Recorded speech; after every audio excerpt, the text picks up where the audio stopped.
தமிழக வெற்றிக் கழகத்தில் உருவாக்கப்பட்டுள்ள 28 அணிகள் குறித்த பட்டியல் வெளியிடப்பட்டுள்ளதை அண்மை செய்தியாக பார்த்து வருகிறோம். தகவல் தொழில்நுட்ப அணி, வழக்கறிஞர் அணி, ஊடக அணி என மொத்தம் 28 அணிகள் குறித்த பட்டியல் தற்போது வெளியிடப்பட்டுள்ளது. கூடுதல் விவரங்களை செய்தியாளர் சுப்பிரமணியன் வழங்க கேட்கலாம்.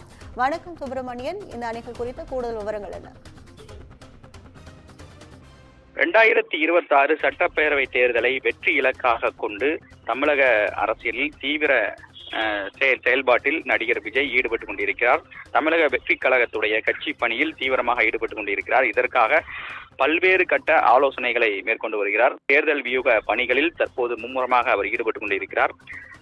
இதற்காக பிரசாந்த் கிஷோரை நேரடியாக சந்தித்து ஆலோசனை நடத்தியிருக்கிறார். அது மட்டுமல்லாமல் ஆதவ் அர்ஜுன், அதே போல ஜான் ஆரோக்கியசாமி ஆகியோரிடமும் இந்த ஆலோசனை என்பது நடத்தப்பட்டிருக்கிறது. 2 நாட்கள் இந்த ஆலோசனை என்பது நடத்தப்பட்டிருக்கிறது.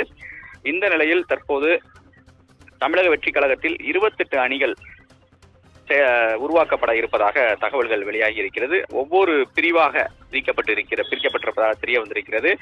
3ஆம் பாலினத்தவர் அணி, அதே போல காலநிலை மாற்றம், தகவல் சரிபார்ப்பு, இளைஞர் அணி, குழந்தைகள் அணி என தனித்தனியாக மொத்தம் 28 அணிகள் பிரிவாக பிரிக்கப்பட இருப்பதாக தகவல்கள் வெளியாகி இருக்கிறது. அதற்கான தீவிர ஆலோசனையும் நடத்தப்பட்டு வருவதாக தெரிய வந்திருக்கிறது.